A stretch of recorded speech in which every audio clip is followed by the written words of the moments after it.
ओम नमः सिद्धि। मंगलमय मंगल करणी वितराग विज्ञान नमो ताहि जाते भय आदि महा करि मंगल करि हो महाग्रंथ करनि को काज जाते मिल समाज सब पावे जित पद।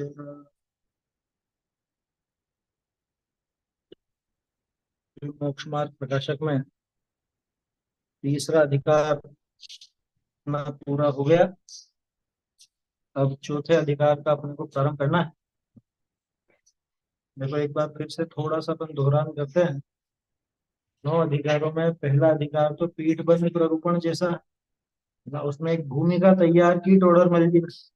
मंगलाचरण भी किया, जिनको मंगलाचरण किया है उनका स्वरूप भी दिखाया, और उन्हें मंगलाचरण में नमस्कार क्यों किया ये कारण भी दिखाया। वीतरागता और केवल ज्ञान को ही श्रेष्ठ सिद्ध किया। दूसरा अधिकार संसार दशा का वर्णन, जिसमें संसार में तरह तरह की जो दशाएं होती हैं जीव की, वो दिखे। कर्म के आधार से दिखे, कर्म के कारण, कर्म के उदय से जीव की कैसी कैसी दशाएं होती है वो दिखे। तीसरा अधिकार काफी क्या कहते हैं, महत्वपूर्ण था, जिसमें संसार दुख और मोक्ष सुख का निरूपण। तो ज्यादातर हिस्सा तो संसार दुख का निरूपण करने में ही गए। उसमें भी अपन ने देखा कि किस तरह से जीव कर्मों की अपेक्षा से दुखी है, या पर्याय अपेक्षा से दुखी है, या 4 प्रकार की जो इच्छाएं दिखाई है ना, दुख का सामान्य स्वरूप कैसा कैसा दुख होता है वो सब दिखाया। उसके बाद मोक्ष सुख किस तरह का है, जो मोक्ष को प्राप्त हुए हैं ऐसे सिद्ध भगवान दुखी क्यों नहीं है, उनके वो पूर्ण सुख किस तरह से है, क्यों उनको ज्ञानावरण आदि संबंधित दुख नहीं है, ये सारी बात अपन ने देखी। और इच्छाओं का दुख भी उनके क्यों नहीं है ये बात भी उसमें शामिल। कल इस पर चर्चा हुई थी ना, सुख का स्वरूप और दुख का स्वरूप दोनों की बात थी। और आखिर में टोडरमल जी ने सचेत कर दिया कि भैया, अगर तुझे ये सब चीजें तुझ पर बीती हैं या नहीं, पहले तो ये विचार, सबसे पहले तो ये विचार कर कि ये सारी जो दशाएं हमने बताई ये तुझ पर बीती हैं या नहीं, और आज तक तूने जो उपाय किए वो उपाय झूठे सिद्ध हुए या नहीं, ऐसा निर्णय करने की बात थी ना। और जो सिद्धों का सुख दिखाया उस सुख का विश्वास है या नहीं, मतलब सिद्धों के वो सुख तेरे दिमाग में बैठा है या नहीं बैठा, उनके दुख नहीं है पूर्ण सुख है, ये बात बैठी है नहीं। अगर ये सब तेरे श्रद्धान में आता है ना, तो मोक्ष मार्ग का उपाय कर, मिथ्या दर्शन अज्ञान असंयम को दूर करने का उपाय कर। वो उपाय कैसे होगा कि वो तो भाई हम बता रहे हैं आगे, उस हिसाब से करके देख, तेरा अविनाशी कल्याण होगा। तो चौथे अधिकार से यहाँ पे वो उपाय की चर्चा चली। तो कहने को तो उपाय सम्यक दर्शन ज्ञान चरित्र है, और कल अपन ने आखिर में ये बात भी की थी, सम्यक दर्शन ज्ञान चरित्र का वर्णन आएगा, जबकि सम्यक दर्शन का वर्णन तो ठेठ 9वें अधिकार में आता है। ये भी सम्यक दर्शन का ही वर्णन समझना, क्योंकि जहाँ सम्यक मिथ्या दर्शन मिथ्या ज्ञान मिथ्या चारित्र का स्वरूप दिखाया गया है विस्तार से, तो उसका अभाव करें तो सम्यक दर्शन सम्यक ज्ञान सम्यक चारित्र प्रकट होता है। तो एक ही सिक्के के दो पहलू जैसे हैं। मिथ्यात्व का स्वरूप समझ में आया। आपने कभी नोट किया सम्यक दर्शन की चर्चा बहुत कम होती है, क्यों? जगह जगह भरी पड़ी है सम्यक दर्शन की चर्चा। तो ज्यादातर जो सम्यक दर्शन की चर्चा चलती है वो मिथ्या दर्शन के आधार पर ही चलती है। 7 तत्व की यथार्थ श्रद्धा कैसी, कि जैसी विपरीत है उससे विपरीत, माने जो विपरीत श्रद्धा करता था, मिथ्यात्व में जैसी विपरीत श्रद्धा होती थी उससे विपरीत सम्यक दर्शन। अधिकांश तो मिथ्या दर्शन की चर्चा होती है कि क्या क्या भूलें करता है, क्योंकि असल में जीव भूलों से परिचित ज्यादा है। क्या आज तक करता है ना। हाँ, हालांकि सम्यक दर्शन का स्वतंत्र वर्णन भी है ना, और वो भी कम नहीं है, काफी है वो भी, लेकिन वो जीव एकदम पकड़ नहीं पाता। अधिकांश तो वो भूलों को दिखाया जाता है क्योंकि भूलें इसने की हैं, वो इसको पता है, और टोडरमल जी उसी मनोविज्ञान को पकड़ करके चल रहे। वो तीसरे अधिकार में भी जो दिखाया वो ये विश्वास दिलाया ना कि जो जो हमने बताया तुझ पर बीते हैं या नहीं, सबसे पहले तो ये देख, उसका विचार आया था ना। तो उनसे परिचित है वो, इसलिए उन भूलों को दिखाकर भूल के अभाव रूप जो सही दशा है उसे पाने की प्रेरणा दी जाती है। ऐसी बात। बोलिए। पंडित जी, जैसे ये लिखा है क्षयोपम ज्ञान दुख का कारण, बंध का कारण नहीं है। हम्म। तो सही फिर है। तो फिर ये अपन ये जो जानकर राग द्वेष करते हैं वो बंध का कारण है। हाँ यही यही सही है ना? जो भाई, जान कर राग द्वेष करते हैं तो राग द्वेष जानना थोड़ी ना है। राग द्वेष तो चारित्र का विकार है ना। क्षयोपम ज्ञान तो उस कर्म के क्षयोपम के कारण जो हमें ज्ञान हुआ, ज्ञान की प्रकटता मतलब जानने का काम जो हुआ उसका नाम है। जानना कभी बंध का कारण नहीं हो सकता, क्यों कि जानना तो जीव का स्वभाव है। अगर स्वभाव ही बंधन का कारण हो जाए तो मुक्ति का कारण कौन होगा। जानना ये कभी बंधन का कारण नहीं होता, लेकिन जानने के साथ साथ ये राग द्वेष किया करता, वो मोह साथ में खड़ा है। वो मोह इसके, वो राग द्वेष इसके बंधन का कारण है ना। ये जानना ये था। समझ में। 26 हाँ नंबर के पेज को पढ़ रहा था मैं, तो वो क्लियर करना था। हाँ, नहीं वो बात सही है ना। वो आपने नोट किया उसमें सब जगह, हर जगह पर मोह को साथ में रख करके बात की है। बंधन का कारण जब भी बताएंगे मोह को साथ में रख करके बताएं। अब मोह चाहे वो मिथ्यात्व रूप हो, चाहे राग द्वेष आदि हो, हर एक कर्म में आएगी वो बात। मुख्यतः मोह की रखी। तो इस तरह से वो मिथ्या दर्शन ज्ञान चारित्र की बात भी है। अब यहाँ पे मिथ्या दर्शन ज्ञान चारित्र का वास्तविक स्वरूप दिखाया जाए, और यहां से ही अब यूं समझना कि टोडरमल जी ने जीव की भूलों का वर्णन चालू कर दिया। हालांकि अभी भी भूलें दिखा रहे थे, लेकिन अब मुख्य रूप से मिथ्यात्व के ऊपर आ गई बात। मतलब देखो कैसे ढंग से चले हैं। पहले उन सारे कर्मों की दशा दिखाई, कर्मों की वजह से क्या क्या दुख होता है ये दिखाया। अब उन्होंने हर एक, जो भी मैंने बात कही थी, हर एक कर्म में मोह को मुख्य रखा, है ना। तो मोह के कारण कैसी कैसी दुर्दशा होती है, ये सबसे ज्यादा डिटेल में वर्णन कर रहे हैं प्रोडक्ट। चौथा, पांचवा, छठा, सातवां अधिकार, ये चारों अधिकार इस जीव के उस मिथ्या मान्यता को, मिथ्या दर्शन आदि को, साथ में मिथ्या ज्ञान मिथ्या चारित्र की बात भी आ जाएगी, उनको दिखाने के लिए समर्पित हैं चारों अधिकार। यहां से मिथ्या दर्शन आदि का वर्णन चालू हुआ जो ठेठ सातवें अधिकार तक चलेगा।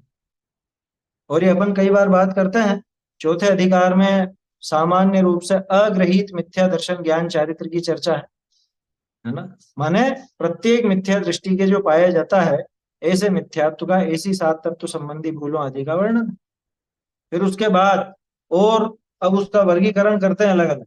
ये तो अग्रहित की तो बात हो गई। इसके बाद जो पांचवा, छठा और सातवां अधिकार, तीनों अधिकार ग्रहित मिथ्या दर्शन के लिए, तीनों के तीन। जिसमें पांचवा वाला तो अन्यमति ग्रहित मिथ्या दृष्टि है ना, वो जैन की बात नहीं, या जैन कुल में भले पैदा हुआ हो लेकिन मान्यता अन्यमति जैसी हो तो उसकी बात। छठा अधिकार वो कॉमन है ना, कुदेव कुगुरु कुधर्म आदि के निरूपण का, वो जैन के भी हो सकता है और अन्य के भी हो सकता है। और सातवां अधिकार तो स्पष्ट रूप से सिर्फ और सिर्फ जैन मिथ्या दृष्टि है, समझ। तो ये समझ के चलना है। यहाँ टोडरमल जी ने मिथ्या दर्शन का वर्णन करने के लिए पूरे चार अधिकार, चौथा, पांचवा, छठा, सातवां, जिसमें चौथे में तो अग्रहित मिथ्या दर्शन ज्ञान चरित्र की बात है। अग्रहित की बात इतने में सिमट गई, लेकिन ग्रहित का बहुत विस्तार है। तो ग्रहित मिथ्यात्व को समझाने के लिए पांचवा भी लिखा, छठा भी लिखा और सातवां भी। ये तीनों में ग्रहित मिथ्या दृष्टियों का वर्णन है ना। ये अपने को अच्छे से समझना चाहिए। आएगी चर्चा तब करेंगे भी सही अपन। अभी तो अग्रहित मिथ्या दर्शन ज्ञान चारित्र का यहाँ पे निरूपण है चौथे अधिकार में, उसे देखते हैं। देखो प्रारंभ है ना, सादे ये अधिकार का नाम दिया है ऊपर, मिथ्या दर्शन ज्ञान चारित्र का निरूपण, है ना।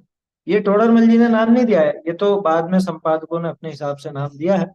बहुत से लोगों ने अलग अलग ढंग से भी नाम दिए थे। बाकी एक व्यवस्थित रूप पहले परमानंद जी शास्त्री ने और उसके बाद दादा यानी अपने डॉक्टर हुकमचंद जी भरील साहब ने, इन्होंने उसका एक व्यवस्थित वर्गीकरण किया, संपादन भी किया है ना, वगैरह। हाँ, मंगलाचरण तो टोडर मल जी गई। देखते हैं मंगलाचरण, देखते हैं सबसे पहले।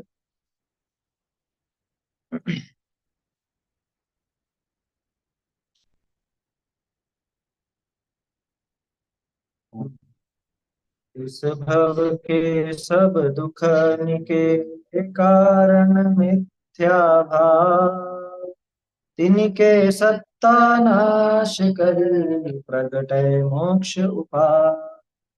इनके है। तो आएगा तो तिनकी, तिनकी आएगा। देखो क्या कहा, इस भव के सब दुख निके कारण मिथ्या भाव। स्पष्ट समझ में आने जैसी बात है। इस जगत के जितने भी दुख हैं, उन सबका कारण कौन? उन सबका कारण मिथ्या भाव। अब देखो मिथ्या भाव कहा, तो मिथ्या भाव माने वो मिथ्या दशाएं इसकी कैसी कैसी होती है, कौन कौन से भाव है जो मिथ्या रूप होता है? कि और कोई भाव मिथ्या रूप हो उससे फर्क नहीं पड़ता, लेकिन ये श्रद्धा, ज्ञान और चारित्र, मिथ्या श्रद्धा, मिथ्या ज्ञान, मिथ्या चारित्र, यही वास्तव में मिथ्या भाव कहलाता है। होने को तो आप कह सकते हो कि भाई मिथ्या दृष्टि के तो सारे ही गुण मिथ्या हुए ना, मतलब सारे गुण मिथ्या रूप परिणमन कर रहे हैं। सम्यक दृष्टि के सभी गुणों का परिणमन सम्यक, और मिथ्या दृष्टि के सभी गुणों का परिणमन मिथ्या। ये सामान्य रूप से अपन करते हैं भी चर्चा, कि मिथ्या दृष्टि का तो अस्तित्व भी मिथ्या, सम्यक दृष्टि का अस्तित्व भी सम्यक, ऐसी बात आती है ना। हाँ। तो अब यहाँ विचार करना कि क्या उन सभी मिथ्या भावों की चर्चा है, क्या उन सभी मिथ्या भावों की बात है, और सबसे फर्क नहीं पड़ता। मोक्ष मार्ग या संसार मार्ग, ये निर्भर करता है श्रद्धा, ज्ञान और चारित्र। इसलिए इन मिथ्या भावों की ही चर्चा है, और इनमें ही सुधार की आवश्यकता है। बाकी में तो कुछ ऐसी विशेष बात है नहीं। बाकी के जो अनंत गुण हैं, काम वो भी करते हैं, काम उनका सबका अपना अपना चल रहा है, लेकिन बात संसार और मोक्ष की है ना, तो यहाँ पे तो श्रद्धा, ज्ञान और चारित्र, तीन का ही मुख्य काम रहेगा, ऐसा समझना चाहिए। तो इस भव के सब दुख निके कारण मिथ्या भाव, इस भव के सारे ही दुखों का कारण कौन? इस भव के सारे दुखों का कारण मिथ्या भाव। देखो पहले अभी पिछले अधिकार में जो 4 प्रकार की इच्छाओं का प्रकरण था, उसमें आखिर का पैराग्राफ क्या था? कि जो इच्छा है सो ही आकुलता है, प्राकुलता है वही दुख है। और इच्छा किससे पैदा होती है? कि मिथ्या दर्शन, अज्ञान और असंयम से। ये मिथ्या, हाँ, मिथ्यात्व, अज्ञान और असंयम। हाँ सही है, मिथ्यात्व, अज्ञान और असंयम, क्योंकि मिथ्यात्व में तीनों शामिल है ना। ये भी समझना, क्या मिथ्या दर्शन और मिथ्यात्व में कुछ अंतर है या समान है? हम्म, मिथ्यात्व और मिथ्या दर्शन क्या एक ही है या अलग अलग? सामान्य जवाब तो यही होगा कि साहब एक ही बात है, मिथ्यात्व और मिथ्या दर्शन तो एक ही, लेकिन ऐसा नहीं। मिथ्यात्व में तो मिथ्यापना, मिथ्यात्व, मिथ्यापना किसका? कि मिथ्या दर्शन, मिथ्या ज्ञान, मिथ्या चारित्र, माने ज्ञान, दर्शन, चारित्र इत्यादि का मिथ्यापना, ये सब कहलाता है मिथ्यात्व। तो मिथ्यात्व तो एक सामान्य भाव है जो सारे ही गुणों पर हावी हो जाता है। क्या, किस वजह से? कि जीव मिथ्या दृष्टि है, तो उसके सभी गुणों में मिथ्यापना दिखाई देने लगता है, मिथ्यापना आ जाता है, तो उस मिथ्यापने को मिथ्यात्व कहते हैं, है ना। ये समझने लायक बात है। मिथ्यात्व माने अकेला मिथ्या दर्शन नहीं है, मिथ्या दर्शन भी है, लेकिन मिथ्या दर्शन के साथ मिथ्या ज्ञान भी मिथ्यात्व है, मिथ्या चारित्र भी मिथ्यात्व। और बाकी वो सामान्य रूप से तो कहते ही हैं, उसमें कोई ऐसी विशेष बात नहीं। मिथ्या दर्शन को मिथ्यात्व नाम से भी कह दिया जाता है ना, लेकिन उसका आशय समझ लेना कि मिथ्यात्व अकेला मिथ्या श्रद्धा का नाम नहीं, बल्कि मिथ्या ज्ञान, मिथ्या चारित्र, जो कुछ भी मिथ्या है वो सब मिथ्यापना, मिथ्यात्व। ठीक है, इसलिए अब वापस उस पंक्ति पर आ जाओ। वो इच्छाएं किससे पैदा होती थी? मिथ्यात्व, अज्ञान और असंयम। इसको सामान्य तौर पर कोई भी लेगा तो ये कि हाँ देखो मिथ्या दर्शन, मिथ्या ज्ञान, मिथ्या चरित्र की बात है, जबकि ऐसा नहीं। मिथ्यात्व में तीनों आ गए, मिथ्या दर्शन, मिथ्या ज्ञान, मिथ्या चरित्र। अब अज्ञान और असंयम की बात कहां से आई फिर? कि भाई सम्यक दृष्टि के भी तो असंयम होता है, उसके भी असंयम के कारण इच्छा होती है, अज्ञान के कारण इच्छा होती है। सम्यक दृष्टि को क्या जानने की इच्छा नहीं होगी? वो किस वजह से हो रही है? मिथ्या ज्ञान के कारण। मिथ्या ज्ञान के कारण नहीं हो रही, अज्ञान के कारण। सम्यक दृष्टि को जो जानने की इच्छा हो रही है कि मैं इसको जानूं, वो नहीं जानता इसलिए हो रही है ना। तो नहीं जानने रूप औदयिक अज्ञान तो उसके है ना। तो कहाँ? हाँ, राम जी क्यों इधर से उधर भटकते फिर? शायद सम्यक दृष्टि, मालूम नहीं था कहाँ पे, पूछते थे ना सबसे। हाँ, ये कहाँ है, सीता कहाँ है, सबसे पूछा करते। दादा तो बड़ा वो साहित्य का रस लेकर के सुनाते हैं। तुम देखी सीता मृग नहीं नहीं, ऐसा करके वो जो भी उसमें होगा पंक्तियों में। तो बोलो ये इच्छा क्यों हुई? ये जानने की इच्छा क्यों है? क्या मिथ्या ज्ञान के कारण? के नहीं, ये अज्ञान के, नहीं जानने रूप अज्ञान के कारण हुई इच्छा। इसलिए टोडरमल जी बहुत चुन करके शब्द लिखते हैं। वहां उन्होंने ये नहीं लिखा कि इच्छा पैदा होती है मिथ्या दर्शन, मिथ्या ज्ञान, मिथ्याचार। उन्होंने लिखा मिथ्यात्व, अज्ञान और असंयम। मिथ्यात्व में तो मिथ्या दृष्टि के तीनों आ गए, मिथ्या दर्शन, मिथ्या ज्ञान, मिथ्या चारित्र। और सम्यक दृष्टि के मिथ्यात्व है नहीं, तो उसके इच्छाएं समाप्त हो गई क्या? कि नहीं, उसकी इच्छाएं होती हैं, वो उसके अज्ञान और असंयम की वजह से। ये सम्यक दृष्टि के भी तो विषय भोग दिख रहे हैं ना, उसके भी घर गृहस्थी दिख रही है, सभी चीजें हैं ना? असंयम ही है, इसलिए वो इच्छाएं भी उसके, भोजन आदि की और पांच इंद्रिय के जो भी विषय भोग है उनकी, वो सब उस असंयम के कारण उसको होती हैं। अथवा जानने की जो इच्छा है वो अज्ञान के कारण। आया समझ? चार प्रकार की इच्छाएं थी, उसमें से पहली विषय इच्छा, दूसरी कषाय इच्छा। तो विषय इच्छा तो दोनों की ही होती, मतलब सम्यक दृष्टि मिथ्या दृष्टि दोनों के पाई जाती। सम्यक दृष्टि के किस लिए? अज्ञान के कारण। कषाय इच्छा किस लिए? असंयम के कारण। समझ में आ रही है बात? तो ये अंतर दिखाने के लिए टोडरमल जी ने वहां मिथ्यात्व शब्द डाला, मिथ्या दर्शन नहीं डाला। तो मिथ्यात्व का अर्थ समझ में आया? मिथ्यात्व माने मिथ्यापना, मिथ्या दर्शन, मिथ्या ज्ञान, मिथ्या चारित्र, ये तीनों मिथ्यात्व में गर्भित है ना। मिथ्या दर्शन तो मिथ्यात्व है ही सही, लेकिन उसके अलावा और भी है मिथ्यात्व, वो मिथ्या ज्ञान, मिथ्या चारित्र भी मिथ्यात्व में, ऐसा समझना चाहिए। ठीक है ना? तो आ, अपन तो क्या बात कर रहे थे? इस भव के सब दुखनी के कारण मिथ्या भाव। इस भव के सारे दुखों का कारण कौन? तो टोडरमल जी ने तीसरे अधिकार का जो आखिरी प्रकरण देखा था अपन ने, मोक्ष सुख के पहले, दुख का सामान्य स्वरूप ऐसा दिया था ना, उसका हेडिंग ऐसी थी। और दुख का सामान्य स्वरूप में दिखाई चार प्रकार की इच्छाएं। इसका आखिरी पैराग्राफ क्या था? कि इच्छा है सो आकुलता है, आकुलता है सो दुख है। और इच्छा किससे पैदा होती है? इच्छा मिथ्यात्व से पैदा होती है। तो अर्थ क्या निकला? इस जीव के जितने भी दुख हैं वो आकुलता रूप है, और आकुलता है सो इच्छा रूप है, इच्छा है सो मिथ्यात्व आदि के कारण पैदा होती है। तो इस भव के सब दुखनी के कारण मिथ्या भाव। आई समझ में अब? इस भव के सारे ही दुख किस वजह से है? इच्छाओं की वजह से, और वो इच्छाएं मिथ्या दर्शन, मिथ्या ज्ञान, मिथ्या चारित्र की वजह से, है ना? अब यहाँ पे अपन ज्ञानी सम्यक दृष्टि की बात नहीं कर रहे, अब तो अपन मिथ्यात्व वाले, मिथ्या दर्शन, मिथ्या ज्ञान, मिथ्या चारित्र की बात कर रहे हैं। कि जितना भी दुख है वो सब उन मिथ्या भावों के कारण ही है। तो अब क्या करें? तिनको सत्ता नाश करी, तिनके, तिनके सत्ता नाश करी, है ना? बाद में तिनकी लिखा है इसका, ठीक है हाँ ठीक है, ठीक। हाँ हाँ, उनकी सत्ता का नाश करके, किनकी?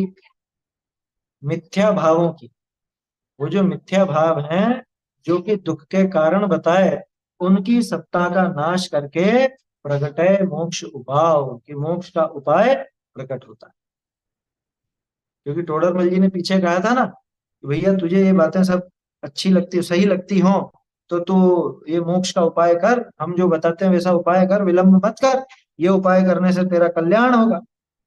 तो ये उपाय कहाँ से प्रकट हो? कि ये उपाय तो इनकी सत्ता का नाश करने पर प्रकट होगा। कि किन की सत्ता का नाश करना है?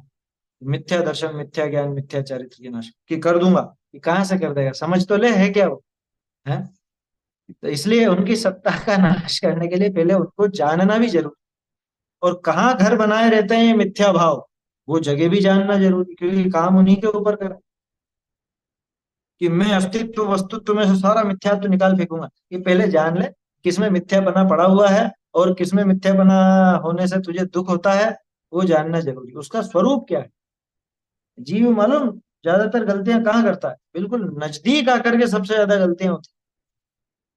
अन्य मती गलती करे वो इतनी बड़ी बात नहीं है, लेकिन जैन कुल में पैदा होकर, जैन होकर, और आगे सच्चे देव शास्त्र गुरु मिल जाए, वहां तक आकर भी कितनी भूल में पड़ा रह जाता है, कितनी भारी भारी गलतियां करता है, ये भी कहने की जरूरत नहीं है।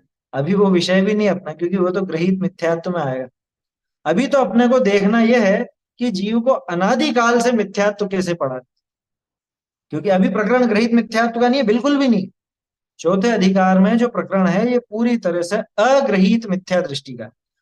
अग्रहित मिथ्यात्व मतलब कि वो चाहे निगोदिया हो, वो चाहे नारकी हो, वो चाहे संगी पंचेंद्रिय हो, चाहे एक दो तीन चार इंद्रिय हो, चाहे मनुष्य हो चाहे देव हो, अगर वो मिथ्या दृष्टि है तो उन सबके ये भूलें तो पाई ही जाएंगी जो इस चौथे अधिकार में दिखाई जा रही है।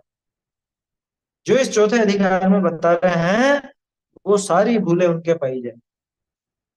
आया समझ में? ये अग्रहित मिथ्यात्व ऐसा। और बहुत क्या कहें अपन, अच्छी स्थिति में है वो लोग जिनके सिर्फ अग्रहित मिथ्यात्व। क्या कहा? बहुत अच्छी स्थिति में जिनके सिर्फ अग्रहित मिथ्यात्व। अच्छी में क्यों कह रहा हूं, अगर मोक्ष मार्ग में आगे बढ़ना है तो उनको ज्यादा मेहनत नहीं करनी, उनको सिर्फ अग्रहित मिथ्यात्व तोड़ना। और जिसके ग्रहित मिथ्यात्व पड़ा हुआ है उसको तो डबल मेहनत करनी। देखो, एक उदाहरण देता हूं मैं अक्सर इसके लिए, ग्रहित और अग्रहित को समझने के लिए। दीवार का, ठीक है ना। दीवार जैसे कोई मकान बनता है तो उस पे ईंटों की दीवार चुनते हैं ना, चुनाई करते हैं, है ना। और रेत सीमेंट और ईंटें वगैरह लगा करके दीवार खड़ी कर देते, ठीक है ना। ये बताओ, उस दीवार को तोड़ने में ज्यादा मेहनत नहीं लगेगी जिस पर प्लास्टर नहीं हुआ है, जिस पर अभी प्लास्टर नहीं हुआ है ना। तरीका तो सबको पता है, सबने देखा है मकानों को बनते हुए, है ना। ईंटों की चुनाई करते हैं और ऊपर से प्लास्टर करते हैं। प्लास्टर क्यों करते हैं? प्लास्टर दीवार को मजबूत बनाने के लिए किया जाता है ना। जिस पर प्लास्टर नहीं हुआ हो वो दीवार तोड़ने में ज्यादा मेहनत लगती है, या जिस पर प्लास्टर हुआ उसको ज्यादा तोड़ने में मेहनत? जिस पे प्लास्टर हो रखा है उसको तोड़ने में ज्यादा मेहनत लगेगी, ठीक है ना। अब एक और चीज, जब उस दीवार को तोड़ना है, प्लास्टर वाली दीवार को तोड़ना है, तो पहले क्या टूटेगा? पहले प्लास्टर टूटेगा या पहले ईंटें टूटेंगी? हैं? प्लास्टर टूटेगा, जाहिर सी बात है, बाहर की तरफ प्लास्टर। अब प्लास्टर को तोड़ेंगे उसके बाद ईंटें आसानी से टूट जाएंगी, ईंटों की दीवार जब बचेगी तब वो आसानी से टूट जाएगी, है ना। बस अब यूं समझ लेना कि वो बिना प्लास्टर की जो चुनाई है, वो जो दीवार है, वो है अग्रहित मिथ्यात्व। और उसके ऊपर जो प्लास्टर चढ़ा हुआ है वो है गृहीत मिथ्यात्व। समझ में आ रही है बात? इसलिए मैंने कहा कि वो बहुत अच्छी स्थिति में जिनके गृहीत मिथ्यात्व बिल्कुल नहीं है। वो कौन है? एक तो नारकी, नारकियों के गृहीत मिथ्यात्व नहीं होता, है ना। दूसरे वो तिर्यंच, अधिकांश, किसी किसी तिर्यंच के गृहीत मिथ्यात्व भी दिखता है, पूर्व भोग के संस्कारवश। देखते हैं ना उनकी, अरे ये कुत्ता यहाँ पे बहुत आता है, ये गाय यहाँ पर बहुत आती है, ये हाथी यहाँ पर आकर नमस्कार करता है। ऐसे जो प्रसंग है वो पिछले भव के संस्कार से, या इस भव में भी पड़ जाए कोई बड़ी बात। तो कहने का अर्थ ये है कि अधिकांश तिर्यंचों के, जैसे अपन बात करते हैं स्वयंभू रमण समुद्र में बहुत से महामत्स्य ऐसे हैं जो सम्यक दृष्टि हैं। मनुष्यों की संख्या, कुल कुल संख्या जितनी नहीं है उससे ज्यादा तो सम्यक दृष्टि और वृत्ति महामत्स्यों की है। समझ में आई बात? इतने तो महामत्स्य भरे पड़े हैं। सोचो, 29 अंक प्रमाण मनुष्य, जिसमें सारे ही कोई सम्यक दृष्टि होते नहीं। सारे छोड़ो, वहां तो गिनती लगाने बैठोगे तो वो तो 0.000001% भी नहीं निकले। आए समझ? और उधर महामत से इतने इतने इतने सम्यक दृष्टि कि जितने मनुष्य नहीं है कुल। क्यों उनको क्यों इतनी आसानी से हो जाता, कभी विचार किया? जानवरों को आसानी से क्यों हो जाता? कि उनको सिर्फ ईंटों की दीवार तोड़नी है, उनको प्लास्टर नहीं तोड़ना। समझ में नहीं बात? उनको सिर्फ ये जो अग्रहित मिथ्यात्व पड़ा हुआ था इसे तोड़ना। हालांकि इसे भी तोड़ने में दम लगता, क्योंकि अनादिकाल से जो चला आ रहा है मिथ्यात्व, वो मान्यता छोड़नी पड़ती।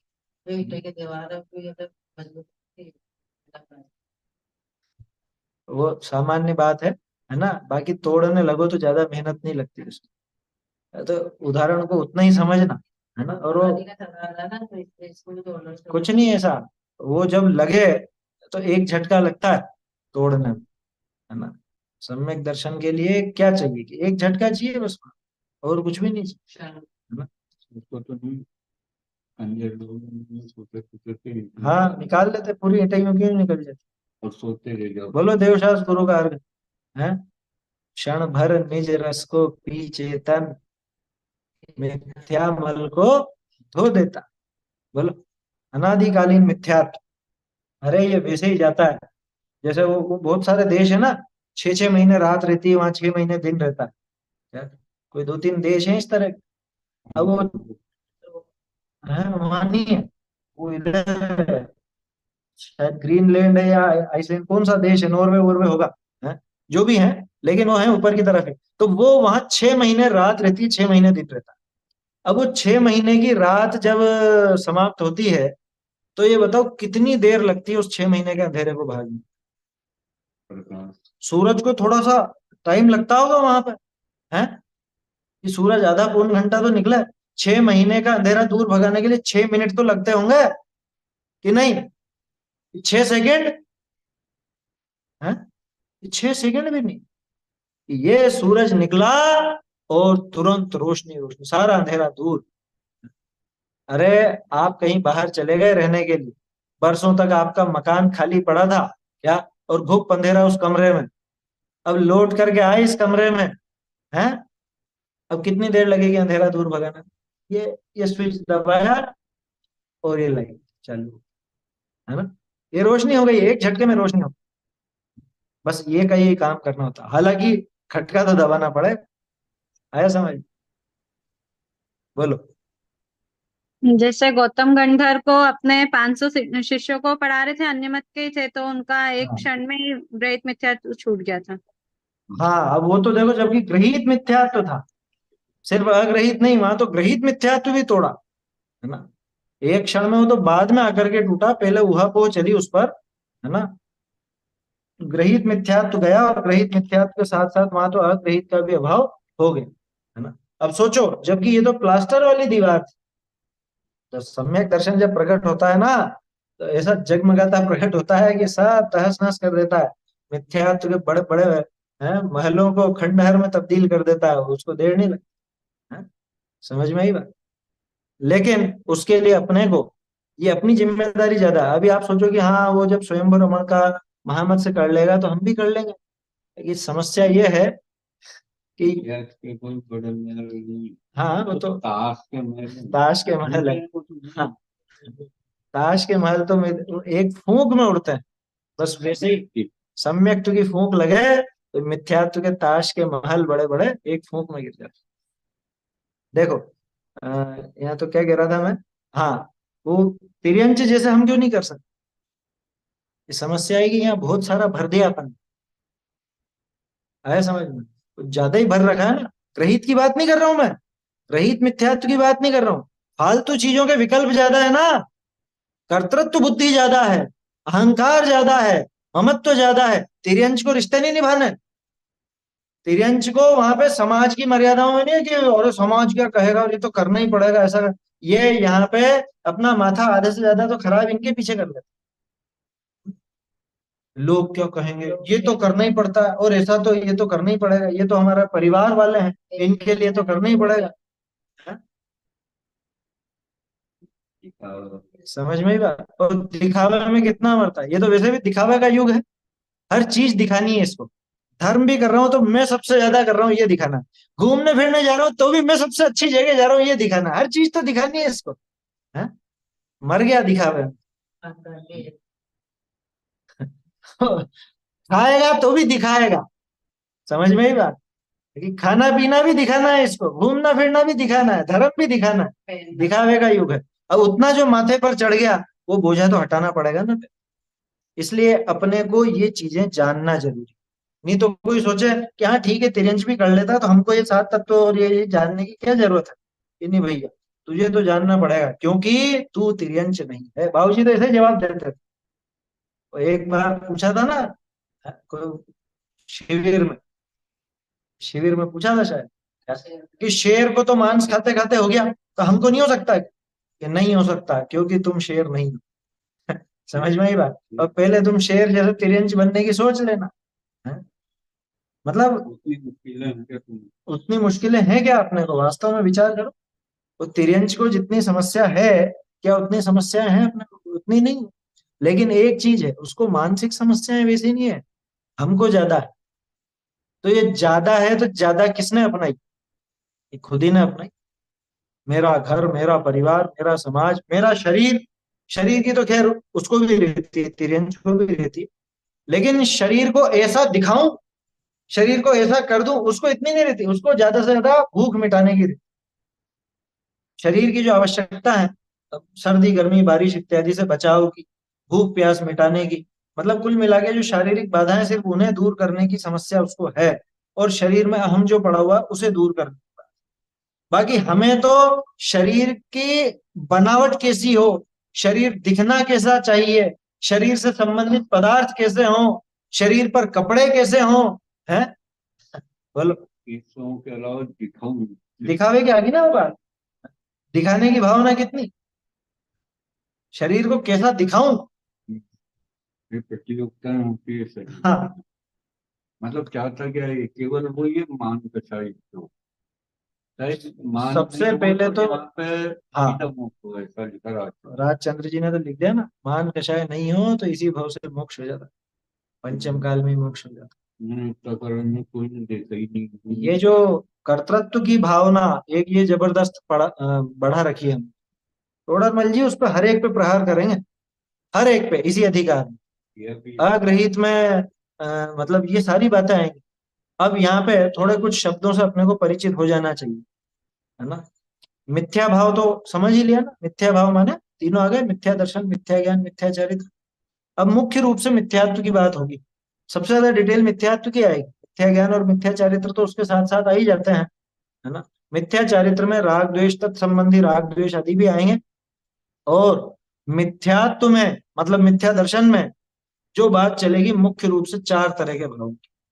एकत्व, ममत्व, कर्तृत्व और भोक्तृत्व। टोडरमल जी वो नाम नहीं लेंगे, लेकिन उनको समझा देंगे अच्छे से। सात तत्व संबंधी भूल इन्हीं के आधार से चलती है। एकत्व का ही दूसरा नाम अहम है ना।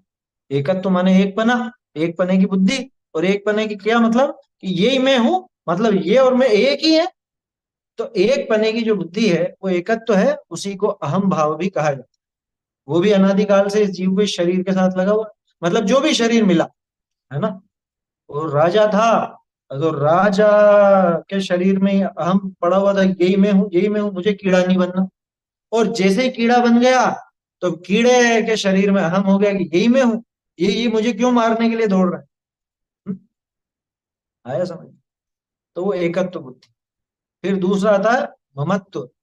ममत्व यानी मेरापना। कहाँ मेरापना?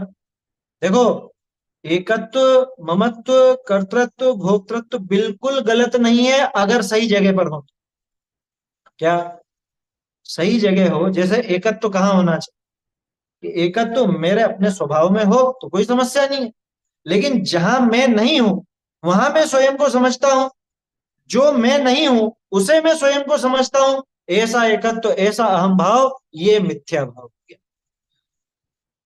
मिथ्यात्व की परिभाषा बिल्कुल सीधी है, उल्टापना, विपरीतता, है ना। तो जहां अहम होना चाहिए वहां ना होकर के किसी गलत जगह पर हो। गलत जगह कैसा? ये शरीर आज तक कहाँ पड़ा हुआ है अपना? अनादिकाल से आज तक जो भी शरीर साथ में मिला, साथ में रहा, उसी में तो अहम करता रहा ना मैं, यही मैं हूं। अब मैं क्या क्या हूँ, फिर उसमें और विस्तार चलता है। तो दादा ने बहुत बढ़िया लेख लिखा था उसमें, मैं कौन हूँ करके एक लेख है ना। शायद अपन ने पढ़ा भी तो था, विद्रा विज्ञान में था वो, मैं कौन हूँ है उसमें। तो विचार करना चाहिए कौन है। पहले तो शरीर के आधार से खुद को समझता है, फिर स्त्री पुरुष मानने लगता है, मनुष्य मानता है पहले तो खुद को, स्त्री पना पुरुष पना मानता है, या बालक युवा वृद्ध पना मानता है। फिर और हो गया तो हम सेठ हैं, या हम गरीब हैं, या हम ये हैं, या हम वो हैं, हम समाज के अध्यक्ष हैं। खुद को पता नहीं क्या क्या मानने लग गया। वो सब अहम खोटा, वो सारा अहम मिथ्या, वो एक मिथ्या। अब जो दूसरे पदार्थ हैं लेकिन उनसे संबंध जोड़ता है, कैसा भी संबंध, कैसा भी संबंध जोड़ता है। क्या, जो समय सारजी में 19 20 21 गाथा में आया ना, वही बात है ममत्व भाव। ये मेरे हैं या मैं इनका हूं, ये मेरे थे या मैं इनका था, ये मेरे होंगे या ये मेरे मैं इनका होऊंगा, जो कुछ भी, है ना। क्या क्या, कि चाहे कर्ता, चाहे भोक्ता, चाहे स्वामी, चाहे ज्ञाता। क्या, वो भी भारी है बात, है ना। ये मेरे, तो देखो दो भावनाएं हो गई, एक तो अहम भाव, एक ममत्व परिणाम। तो अहम में तो ये मैं हूं, ये वाली भावना चलती है, और एक ममत्व परिणाम की ये मेरा है, ये भावना चलती है। अब ममत्व का ही एक्सटेंशन है कर्तृत्व और भोक्तृत्व। क्या कहा, बहुत से लोग ये समझते हैं कि ये चार अलग अलग तरह के हैं, जबकि मूल में तो दो ही है, अहम और ममत्व। अब ममत्व के दो भेद हो, मतलब उसी का ही विस्तार हो गया। कहाँ से एक है, अलग अलग, एकत्व ममत्व, है ना। अहम भाव का नाम एकत्व है, ममत्व अलग चीज है। ममत्व अन्य वस्तु में होती है, ये है तो मुझसे अलग लेकिन मेरा है। ये मिथ्या ज्ञान की पर्याय है। हाँ, ये मुख्य रूप से मिथ्या ज्ञान में, मिथ्या चरित्र में जाते हैं, और ये श्रद्धा में साथ में उसके काम करते हैं। क्योंकि श्रद्धा का काम सिर्फ अहम करने का, ये पहले समझ चुके हैं अपन। कई बार अपन चर्चा करते हैं ना श्रद्धा गुण के ऊपर। श्रद्धा गुण का काम क्या, श्रद्धा गुण का काम सिर्फ अहम करना है, लेकिन अकेले अहम को समझा नहीं जा सकता बिना ज्ञान के। तो फिर वो सात तत्व आदि की चर्चा उसमें शामिल की जाती है। आपको ध्यान हो, जब अष्टपहुड़ अपन पढ़ रहे थे, दर्शन पहुड़ की दूसरी गाथा, उसमें जयचंद जी छाबड़ा ने बहुत बढ़िया टीका लिखी। क्या, उसमें अच्छे से समझाया कि सम्यक दर्शन का चूंकि कथन नहीं किया जा सकता, इसलिए सात तत्व आदि के माध्यम से ज्ञान प्रधान कथन करके वो सम्यक दर्शन यानी श्रद्धा गुण की बात की जाती। श्रद्धा गुण का वर्णन सारा का सारा ज्ञान प्रधान कथन किए, ज्ञान प्रधान कथन से किया। नहीं तो आप क्या सोचते हो, सात तत्व संबंधी भूल ये क्या श्रद्धा की भूल है? श्रद्धा की तो एक ही भूल होती है, अहम की भूल। क्योंकि श्रद्धा का काम सिर्फ हूं करने का है, ये मैं हूं बस इतना। ये भी अपन बोल रहे हैं, अहम भाव ही तो है श्रद्धा। सही जगह अहम हो तो सम्यक दर्शन, गलत जगह अहम हो तो मिथ्या दर्शन। बाकी सब कुछ वो ज्ञान और चारित्र के कोटे में जाता है ना। बाकी उसको अपन ज्ञान प्रधान कथन को उस श्रद्धा पर आधारित करके कह देते हैं, समझ लेते हैं समझने के लिए, क्योंकि श्रद्धा ज्ञान के आधार पर ही चलती है। ज्ञान जो जो दिखाएगा उसी को मानेगी, उसी में अहम करेगा, है ना। तो आप इसको ज्ञान प्रधान श्रद्धान भी कह सकते हैं, है ना। जो सात तत्व संबंधी भूल है, ये ज्ञान प्रधान श्रद्धान की विपरीतता है। तो देखो वापस आ जाओ उस पर, क्या बात कर रहे थे अपन, एकत्व और ममत्व। अब ममत्व के ही दो भेद और निकाले, कर्तृत्व और भोक्तृत्व। ये कैसे, कि जब अपन कहते हैं कि ये मेरा है, तो अब ये मेरा क्या है, या तो ये मेरा कर्ता है या ये मेरा भोक्ता है। ये मेरा है में भावना यही है कि मैं इसका कुछ ना कुछ कर धर सकता हूं। तो कर्तृत्व की जो भावना है वो ममत्व होने पर ही बनेगी। ये बताओ, पड़ोसी के घर में खाना बनाने का विचार आया क्या कभी आप, हैं? कि पड़ोसी के यहाँ जाके बना दूं मैं, या किसी और के यहाँ जाके बना दूं। पाकिस्तान में कुछ कुछ हो रहा है, वहां कुछ करने का भाव आता है? नहीं आता। क्यों यार, हमारा थोड़े ना, हमारा नहीं है तो हम क्यों करें। ज्यादातर यही तो कहते हैं, हमारा नहीं है तो हम क्यों करें। यानी कि करने की जो भावना वो हमारेपन से जुड़ी हुई, माने ममत्व से जुड़ी हुई है। तो जहां इस जीव का ममत्व होगा, कर्तृत्व वहीं पर विश्राम पाएगा। क्या, कर्तृत्व वहीं पर पनपेगा कि जहां पर इसका ममत्व होगा। ये शरीर मेरा, है ना। हालांकि शरीर में तो अहम बुद्धि रहती है इसकी, तो ये शरीर से तरह तरह की चीजें करने की सोचता है। या यूं कह लो, ये परिवार मेरा, तो अब जब मेरा परिवार माने मेरे बच्चे बच्ची, मेरा पति, मेरी पत्नी, मेरे माँ बाप, तो उनको मैं ऐसा करूं, मेरे हिसाब से होना चाहिए। हाँ? ये बच्चे को ऐसा होना चाहिए, ऐसा नहीं होना चाहिए। क्या इसको ऐसी शैतानी नहीं करनी चाहिए, या इसको ऐसी शैतानी करनी चाहिए? क्या समझ में ही बात? मेरा है ना, तो मैं इसका ऐसा कर दूं, मैं इसकी ऐसी परवरिश करूंगा, मैं इसको ऐसे करूं, मैं घर को ऐसे संभालूंगा, मैं दुकान को ऐसे बढ़ाऊंगा, इतना व्यापार करूंगा, इतना पैसा कमाऊंगा, क्योंकि मेरा पैसा। तो ममत्व तो होता है, वहां ही कर्तृत्व। कर्तृत्व तो है, उसका फल कौन भोगेगा? है तो भोक्ता में, ये भोक्तृत्व आ गया। तो कर्तृत्व भोक्तृत्व तो एक साथ चलता है, उनमें कोई ऐसा विशेष वो नहीं है ना। तो कर्तृत्व जहां होता है, वहां भोक्तृत्व भी हो गई हो। क्यों? क्योंकि जो करता है वही भोगता है ना। लौकिक में कहते हैं जो करेगा सो भरेगा। नहीं आया समझ? लौकिक कहावत है ना, तो जो करेगा सो भरेगा। तो यानी कर्ता ही भोक्ता। तो कर्तृत्व और भोक्तृत्व ये असल में उस ममत्व के ही एक्सटेंशन समझना चाहिए। किया तो हलवाई ने गुलाब जामुन मैंने भोगा। मैं खाने का करता हूँ ना। कर्तृत्व वहां ऐसा लगे। वो जो गुलाब जामुन हलवाई ने बनाया, तो हलवाई बनाने को ही भोगता है, उस मान को भोगता है, या उस पैसे को भोगता है। जैसे वो योग और उपयोग वाली वो चर्चा वहां आती है ना, कुम्हार की है? वो तो खैर थोड़ा अलग विषय हो जाता है, 101 102 गाथा में समय सार जी, वो थोड़ी अलग बात है। लेकिन यहाँ तो जो करता है वही भोगता है। ज्ञानी ज्ञान भाव का करता है और ज्ञान भाव को ही भोगता है, और अज्ञानी अज्ञान भाव का ही करता है तो अज्ञान को ही भोगता है। अज्ञान का फल दुख है, इसलिए दुख को भोगता है। ज्ञान का फल सुख है, इसलिए ज्ञानी सुख को भोगता है। इतनी सीधी बात। तो ये समझ में आया मिथ्या भाव कहाँ कहाँ पड़ा हुआ।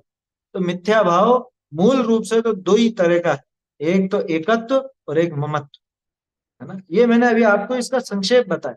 अब तो विस्तार से चर्चा चलेगी एक एक विषय पर, कैसे वो गलतियां चलती है, इसमें से क्या तो एकत्व में शामिल होता है, क्या ममत्व और कर्तृत्व भोक्तृत्व वगैरह में शामिल होता है। ये सब विस्तार इसके अंदर यहाँ पर देखने को मिलेगा। ठीक है ना। चलिए अभी तो समय होने वाला है, पहला पैराग्राफ तो पढ़ते हैं अपन इसका।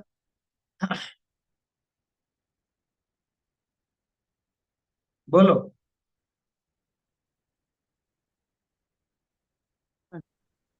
ये जो कर्तापन का जो भाव है, जो कंटिन्यूअस हम लोग लेते हैं, जैसे कंटिन्यूअस चलता ही है माइंड में कि अभी मैंने ये किया वो किया, तो वो प्रलय को कैसे प्राप्त हो? मतलब उस टाइम पे जो भाव चल रहे हैं कंटिन्यूअस के ये करने के, बहुत ऐसा लगता है ना, बहुत थकान हो जाती है उसमें कि अब ये भी किया, अब हाँ ये भी किया, अब ये भी किया। वो तो भेद विज्ञान से ही प्रलय को प्राप्त होगा। क्या आया समझ में? होता स्वयं जगत परिणाम। वहां ये विचार करे कि मैंने किया क्या, इसमें होता स्वयं जगत परिणाम, मैं पर का करता क्या काम, है ना। भेद विज्ञान ही उसका एकमात्र उपाय है। जहां पे भेद विज्ञान आ गया, वहां इसको पता चलेगा कि जब ये वस्तु मुझसे न्यारी है, ये वस्तु मुझसे भिन्न ही है, तो मैं इसका करता कैसे हूं? पड़ोसी के घर में चावल बनाए क्या आप? हैं? पड़ोसी के घर में आज भूखे रहे, या पड़ोसी के घर में आज भोजन बना या नहीं बना, इसका कर्तृत्व तो कभी हुआ क्या? वो जो आप कह रहे हो बहुत थकान हो जाती है, तो पड़ोसी के घर के काम की थकान आपको हुई क्या? क्यों नहीं हुई? क्योंकि पड़ोसी के घर का काम मुझे करना ही नहीं है, मैं करता ही नहीं हूँ। तो बस ऐसे ही, जैसा पड़ोसी वैसा ही ये पड़ोसी। हाँ? आचार्यों ने तो लिखा ही तो है, इसको पड़ोसी होकर के देख। हाँ? किसको? शरीर को।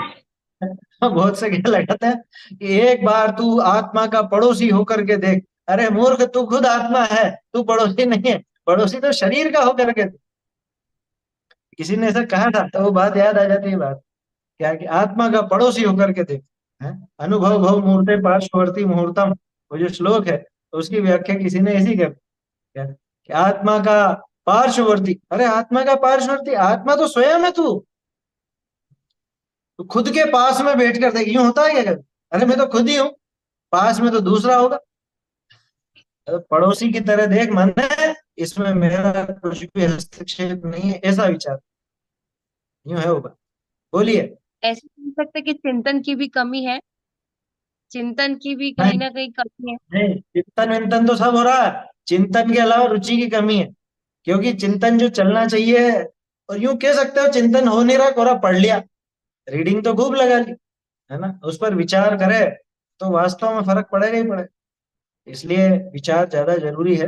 बाबूजी तो बहुत जोर देते थे, ज्ञान को बोझिल मत करो ज्यादा, ये भी सीख लो और ये भी सीख लो, वो फालतू दिमाग को नहीं खपाना। क्या, कष्ट मत दो ज्ञान को, इतना पढ़ो तो इतना विचार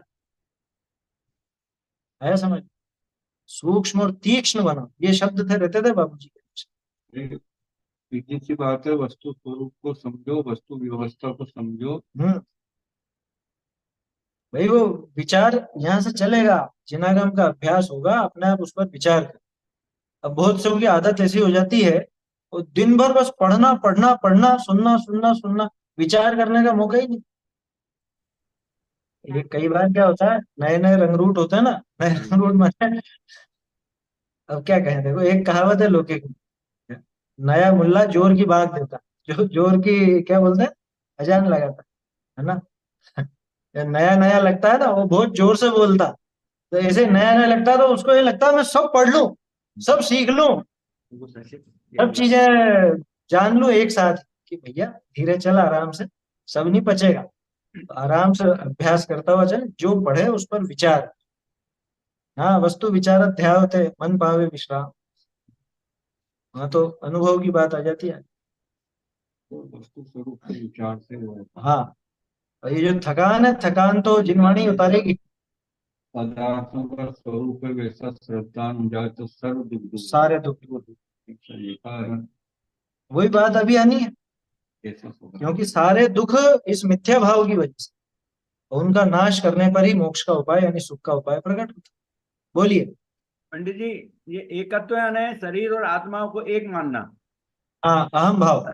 और ममत्व यानी अटैचमेंट पदार्थ को किसी परद्रव्य ममत्व से। में, हाँ, अटैचमेंट तो आप शब्द दे रहे हो उसको, ममत्व में ये मेरा है ऐसी भावना, हाँ, मेरे बनेगी भावना। परद्रव्य से अटैचमेंट, यही ना ममत्व। देखो, हाँ ठीक है, कह सकते हो आप, क्योंकि अटैचमेंट तो अहम भी है, अहम में भी तो खुद को ही अटैच कर लिया ना उससे।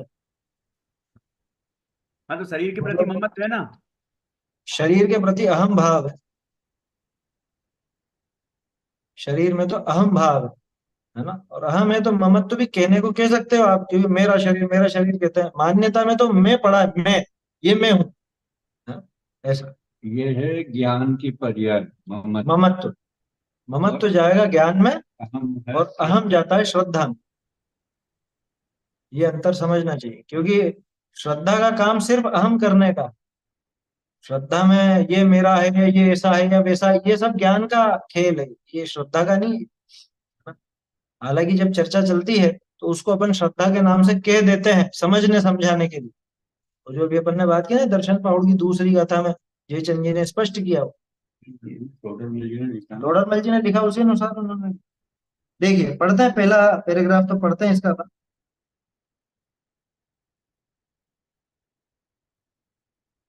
ये मंगलाचरण के नीचे से।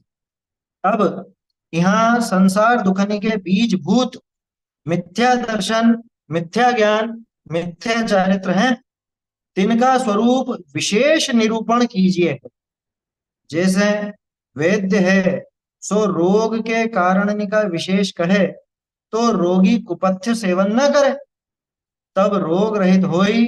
तैसे यहाँ संसार के कारण का विशेष निरूपण करिए, तो संसारी मिथ्यात्वादिक का सेवन न करे, तब संसार रहित होई।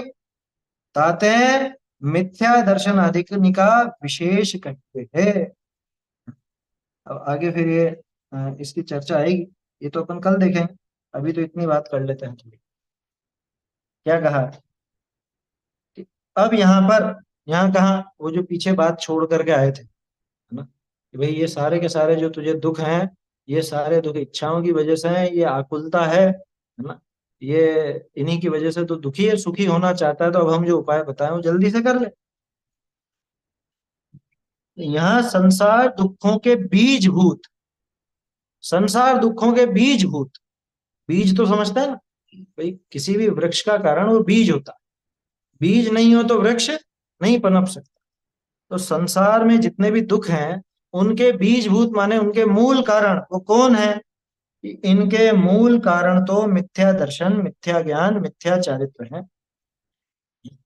और चूंकि अभी जो अपन ने वो सब देखा था कि इनका नाश करने पर ही वो सिद्धि होगी, तो अब इनका नाश करने के लिए जरूरी यह है कि इनको पहले तो समझा जाए अच्छे से, क्योंकि बिना इनको समझे नाश कैसे करें? जैसे कहते हैं ना, बिन जाने ते दोष गुणन को कैसे तजिए गहिए, हैं?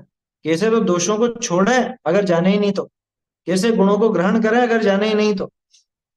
इसलिए इनके स्वरूप का विशेष निरूपण यहाँ करते हैं। उदाहरण भी बहुत सुंदर दिया, टोडरमल जी का उदाहरण पहले से ही चल रहा है वेद्य वाला, दूसरे अधिकार से। वेद्य है सो रोग के कारण का विशेष कहे, रोग के कारणों का विशेष कहता है, रोग के कारणों का विशेष कहता है। क्या मतलब? इन्होंने अर्थ लिख दिया, अनुवाद ऐसा लिख दिया, रोग के कारणों को विशेष रूप से, ऐसा नहीं। के कारणों का विशेष है। हाँ, ये नई पुस्तक में सही है, पुरानी में रोग के कारणों को विशेष रूप से कहे, विशेष रूप से नहीं है। अपन पहले देख चुके हैं टोडरमल जी के कुछ शब्दों का विशेष अर्थ होता है। जैसे ये विशेष लिखा ना, विशेष का अर्थ है भेद, विशेष का अर्थ भेद, अब इनका विशेष कहिए है, यानी इनके भेदों को कहा जाता है, ऐसा लिखा है टोडरमल जी ने। तो अगर कारणों का विशेष कहिए, यानी कारणों का जो जो कुछ भी भेद प्रभेद है, कारणों का और जो विस्तार है वो कहा जाए, हालांकि वो अर्थ भी बैठ जाता है कारणों को विशेष रूप से, क्योंकि विशेष रूप से और क्या बताएंगे, लेकिन विशेष शब्द का अर्थ भेद होता है, ठीक है ना। तो रोगी कुपथ्य सेवन न करे भाई, जैसे पहले के वैद्य होते थे। अच्छा देखो, वैद्य तो ऐसे ही होते थे, डॉक्टर इस तरह के नहीं होते, क्योंकि डॉक्टर तो आपको सीधे कह देंगे कि जाओ ये दवाई ले लो, छुट्टी है, और जांच वांच दे देंगे ज्यादा। अब आप पूछोगे कि क्या खाया है क्या नहीं खाया, ये सब खाओ सब खाओ। अरे भाई कुछ विशेष बता दो, है कि कौन सी चीज से हमको नुकसान होगा, कौन सी से नुकसान नहीं होगा, किससे घाव जल्दी भरेंगे, किससे रोग जल्दी ठीक होगा, तो हम वैसा सेवन करें। जैसे पहले के वैद्य तो कह देते थे, देखो इस दवाई के साथ खटाई बिल्कुल मत खाना, या इसके साथ तेल वगैरह मत खाना, या तुमको गैस की समस्या, दालें वगैरह मत खाना, है, ये वैद्य बता देते थे। तो रोगी को अगर ये बता दिया जाए तो वो कुपथ्य का सेवन नहीं करे। कुपथ्य समझता है ना, जिससे बीमारी और बिगड़ जाए। तू उधर गया ना, जिससे तुझे ये दमा, हाँ, सांस कि तुझे सांस की समस्या है, ऐसी नमी वाली जगह, ठंडक वाली जगह मत जाना, तो इसलिए ये होता, कि ठंडा पानी पीता बंद कर दे बिल्कुल, इसलिए वो विशेष होता था। ये विशेष बता दिया। तो उस तरह से कुछ कहते अब ये, अच्छा देखो, वैद्य तो करुणावान, ये रोगी ना भी पूछे तो भी वैद्य बताता। अपने यहाँ तो ऐसे ही है लौकिक की बात नहीं करता, लौकिक में तो अब सब, इसको तो बीमारी दूर ही नहीं होनी चाहिए, नहीं तो हमारा हमारा पैसा कैसे आएगा, ये अगर स्वस्थ रहेगा तो हम कैसे कमाएंगे, उनको तो ये भाव रहता है। तो कुछ ना कुछ चलाता ही रहता है।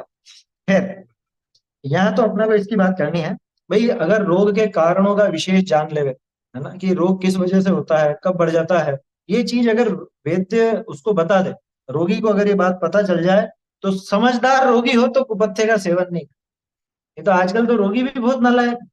क्या बता दे कि तुझे ये चीजें नहीं खानी, तो भी डॉक्टर साहब आप तो दवाई बढ़ा के दे दो, लेकिन ये तो खाऊंगा मैं। क्या बीपी की गोलियां ज्यादा दे दो, लेकिन नमक नहीं छोड़ सकता है, शुगर फ्री खा लूंगा लेकिन मीठा तो नहीं छोड़ सकता। बोलो, रोगी भी तो ऐसा हो गया है बिल्कुल, वो ठीक ही नहीं होना चाहते। जो ठीक होना चाहता है, जो समझदार है, अगर उसको ये बता दिया जाए कि भैया इस कारण से रोग होता है, और इस वजह से रोग बढ़ता है, इस वजह से तेरी बीमारी दूर होने में परेशानी आती है, इस वजह से तेरी ये दवाई काम नहीं करती है, ये सारी बातें अगर पता चल जाए तो कुपथ्य का सेवन नहीं करे, जो योग्य आचरण हो उस अनुसार आचरण करे, है ना। तो पता होना चाहिए ना, इसलिए टोडरमल जी उस चतुर्वेद्य की तरह यहाँ पे मिथ्या भावों का विस्तार, इसलिए बता रहे। नहीं तो एक लाइन में कह दो मिथ्या दर्शन ज्ञान चरित्र दूर करो, कि ठीक है ठीक है, अच्छा उपाय बता दे, कैसे दूर करें, किसको दूर करें, कौन सी भावना है मिथ्या दर्शन, किससे मिथ्या दर्शन होता है, किससे बढ़ता है, किससे सम्यक दर्शन होता है, किससे मिथ्यात्व का नाश कर सकता हूं, ये तो पता चलना चाहिए।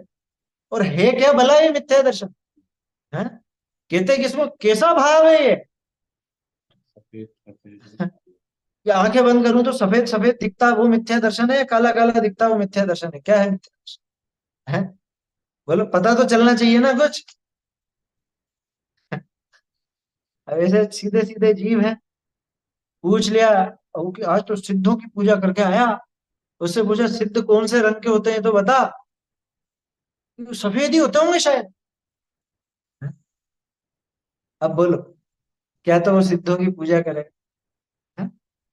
कि सिद्धों का शरीर कौन से रंग का होता है, कि सफेद रंग का, कि अरे जिसको अभी सिद्धों का स्वरूप ही नहीं पता, वो सिद्धों की पूजा कर लेगा। बस वैसे ही जिसको अभी मिथ्या दर्शन, मिथ्या ज्ञान, मिथ्या चारित्र का स्वरूप भी नहीं पता, क्या वो मिथ्या दूर कर सकेगा उनको? बोलो, अभी बताएगा सिद्धों का रंग। सिद्ध भगवान तो शरीर रहते है, शरीर रहित है, हाँ शरीर रहित होते हैं, सिद्धों के शरीर नहीं होता है ना। जब शरीर ही नहीं होता तो गोरे होते हैं या काले होते हैं,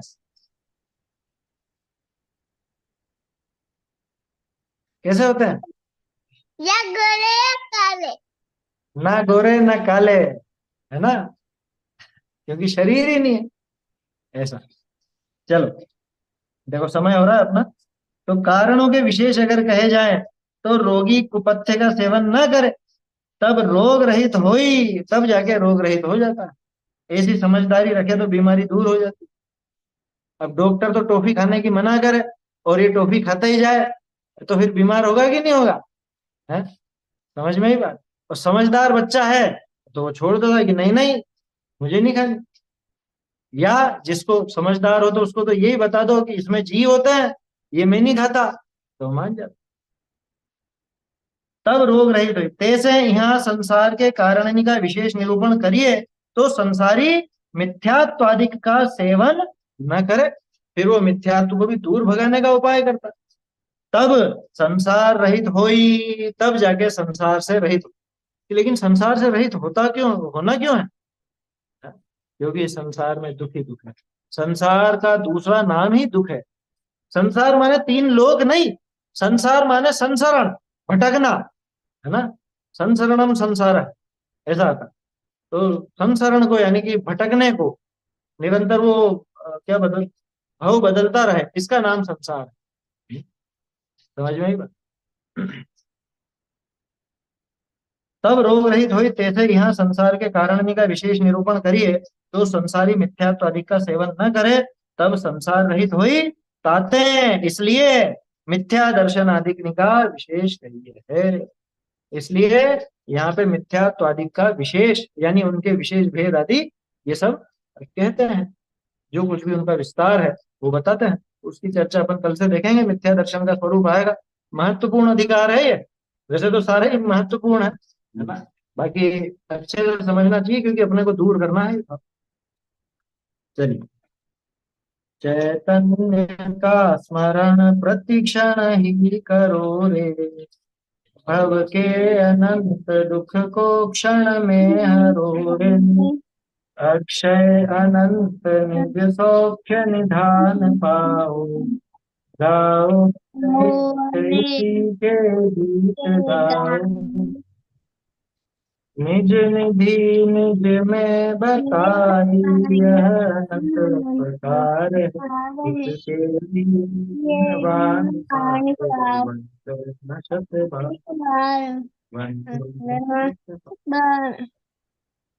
दिलवानी माता की जय, दिलवानी माता की जय, दिलवानी माता की जय, सभी को